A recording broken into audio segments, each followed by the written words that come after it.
Fungal sinusitis. ఫంగస్లో కామన్గా 3 varieties ఉంటాయి. Aspergillus, Mucor.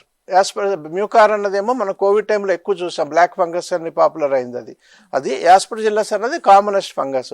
యాస్పర్జిల్లస్లో మళ్ళీ ఇన్వేజివ్, నాన్ ఇన్వేజివ్ ఉంటాయి. అంటే commonest aspergillus fungal infection allergic fungal rhinosinusitis అంటే డిపాజిట్స్ ఆఫ్ ఫంగస్ బాల్స్ లాగా సైనస్లో చిన్న చిన్న బాల్స్లో డిపాజిట్ అవుతాయి.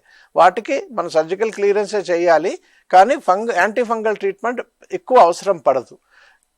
రెండోది ఇన్వేజివ్ ఫంగల్ సైనసైటిస్ అంటే మనం తీసిన టిష్యూని బయాప్సీ పంపించినప్పుడు హిస్టోపెథాలజీ రిపోర్ట్లో ఫంగస్ ఇన్వేజన్ ఉంటుంది అండర్లయింగ్ స్ట్రోమాలోకి, టిష్యూలోకి.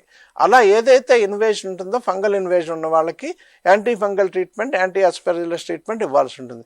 మూడోది మ్యూకార్ ఆర్ మనకి mucor variety of fungus, mucor rhizopus 2-3 varieties ఉన్నాయి. కామనెస్ట్గా మ్యూకార్ చూస్తుంటాము.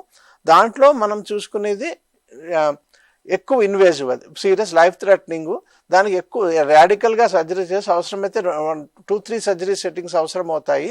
ఎక్కువ సర్జరీతో డిబ్రైడ్మెంట్ చేయాలి, అంటే ఎఫెక్ట్ అండ్ డిసీజ్ పార్ట్ అంతా తీసేయగలగాలి. కొన్ని సందర్భాల్లో తీసేయలేని ఏరియాలో ఉన్నప్పుడు మటుకు మనము నెక్స్ట్ మెడికల్ మేనేజ్మెంట్, యాంఫోటెరిసిన్ అని మెడికల్ మేనేజ్మెంట్ చేస్తాం. అది ఒక 3 to 6 weeks 5 grams 6 grams dose ఇచ్చి అక్కడి నుంచి మళ్ళీ పోసోకొనజాల్ యాంటీ ఫంగల్ డ్రగ్ ఉంది, దాన్ని మళ్ళీ ఇంకొక 3 months ఓరల్గా ఇస్తున్నాం. ఇదివరకు అది లేదు, ఇప్పుడు లాస్ట్ 5-6 years నుంచి పోసోకొనజాల్ కూడా విరివిగానే దొరుకుతుంది. సో ఓవరాల్గా ఇన్వేజివ్ ఫంగల్ సైనసైటిస్ ఉన్నప్పుడు యాంటీ ఫంగల్స్ ఓరల్ కానీ టైప్ ఆఫ్ ఫంగస్ని బట్టి ఇంట్రావీనస్ కానీ కొంతకాలం పాటు ఇవ్వాల్సి ఉంటుంది, పూర్తిగా డిసీజ్ క్లియర్ అయ్యేదాకా. బేసిక్గా మనకి సైనసైటిస్, బ్యాక్టీరియల్ ఫంగల్ సైనసైటిస్ అనేది మనం చూసుకుంటే ఈ కేటగిరీలోకి మన దగ్గరికి వస్తుంది.